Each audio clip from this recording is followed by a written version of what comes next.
set me up, wet me up, niggas stuck me up. Heard the guns bust, but you chicks never shut me up. It was on the night of November the 30th, 1994, when Tupac and his entourage went for a recording session at the Quad Studio in New York, when two gunmen opened fire and shot him a total of 5 times.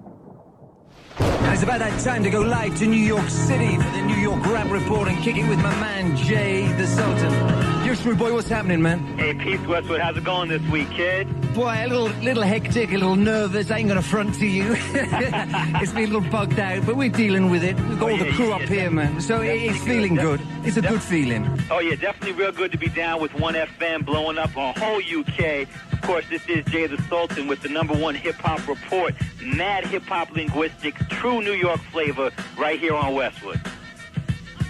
You know how we do, Jay. So what's been happening in the news? What's been dominating the New York rap scene? Okay, well, there's no question that the #1 story out of New York City over the past couple weeks has been the drama that has engulfed the life of rapper Tupac Shakur.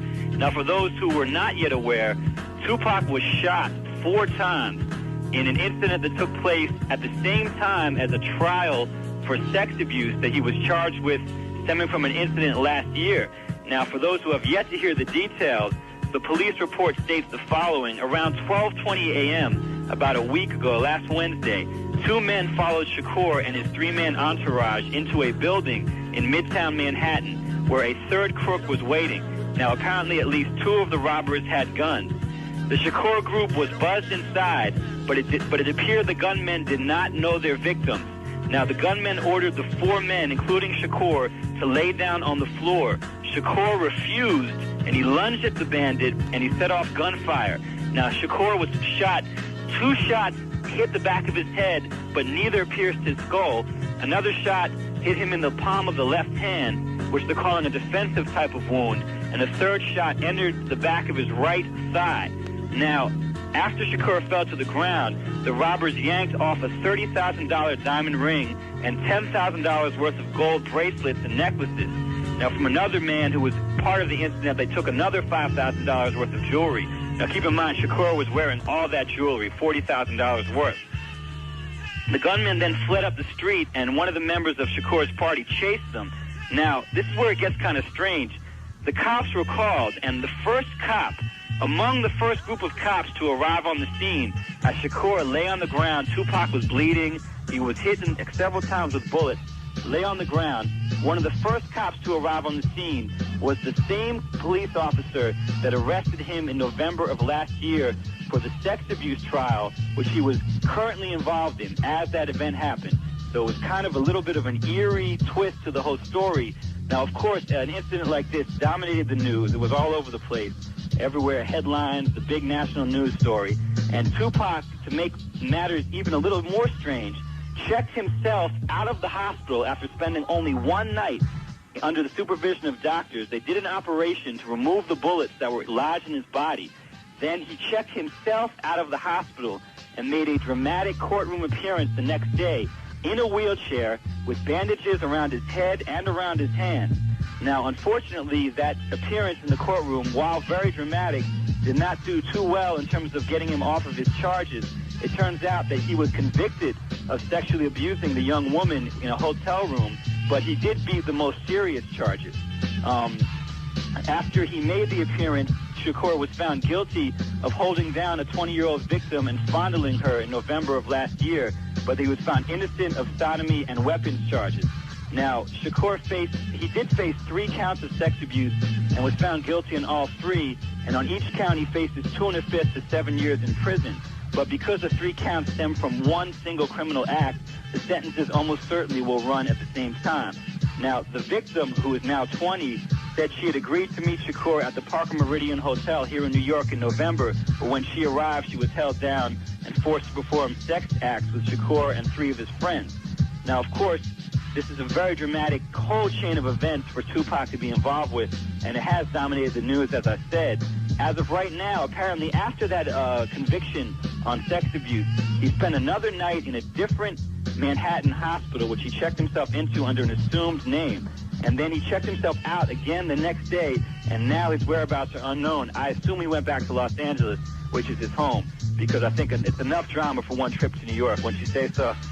But you know, we're going to certainly watch that story real closely, and you will certainly hear any updates as they come right here on the Westwood Show. For real, some bad news really for Shakur. Oh, no doubt. I mean, we definitely, our hearts go out to him, and, you know, we hope that he can recover from those wounds because, you know, it's a lot for someone to have to go through.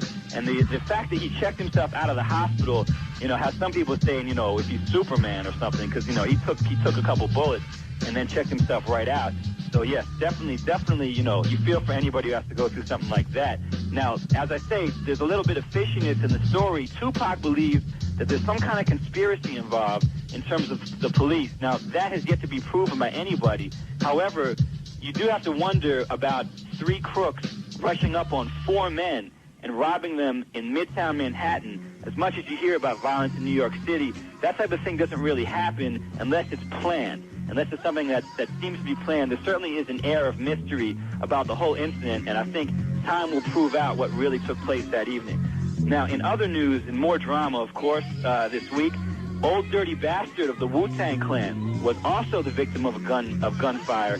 He was shot twice. Details are a little bit more sketchy in this incident, although I do know that he did have to go to the hospital, and previously, shortly before the shooting, he was caught actually breaking into somebody's house, believe it or not, in a robbery attempt. This is Old Dirty Bastard of Wu-Tang Clan. And it looks like a little drama has entered his life as well. And he was signed to Elektra Records with a solo album. I actually did have a chance to hear a few cuts from his forthcoming album. And apparently they're still getting ready to put it out. And from what I heard, it sounds real dope. So Old Dirty has some flavor. I think that, you know, he's going to need some good news in his life, like a good record right now, to try to erase all this bad stuff that happened. Some drama happening in New York for real, Jay. No doubt, no doubt. I mean, but in other news, I mean, in general, just the music, definitely blasting that Redman album right about now across the whole city. That's definitely caught a lot of people by surprise. Not me, though, because I know Redman's got mad flavor. Yeah, represents every time. No doubt, no doubt. And Method Man's the joint as well, for real. Oh yeah. Of course, Keith Murray is representing. I think he's definitely one of the strongest East Coast MCs on the scene right now. And I heard a couple new LL cuts. The rumors that you may have heard that LL switched labels is untrue. LL is apparently still on Def Jam. There was a rumor going around at one point that he had switched over to Bad Boy, which is, of course, the label run by Sean Puffy Combs, which now has Notorious B.I.G. and Craig Mack. Apparently those rumors were untrue, although he may be looking to Sean Combs as a manager. We're going to see what happens with that, but he is still on Def Jam. I did hear a couple cuts, and LL is coming back strong. For those who doubted that he could, I think you'll be a little surprised when you hear that record. For real, LL's back into some new styles. All right, good looking out for the New York Rap Report for real, Jay. We'll kick it in 7 days' time. All right, peace. I'll be back. I'm out of here. I respect.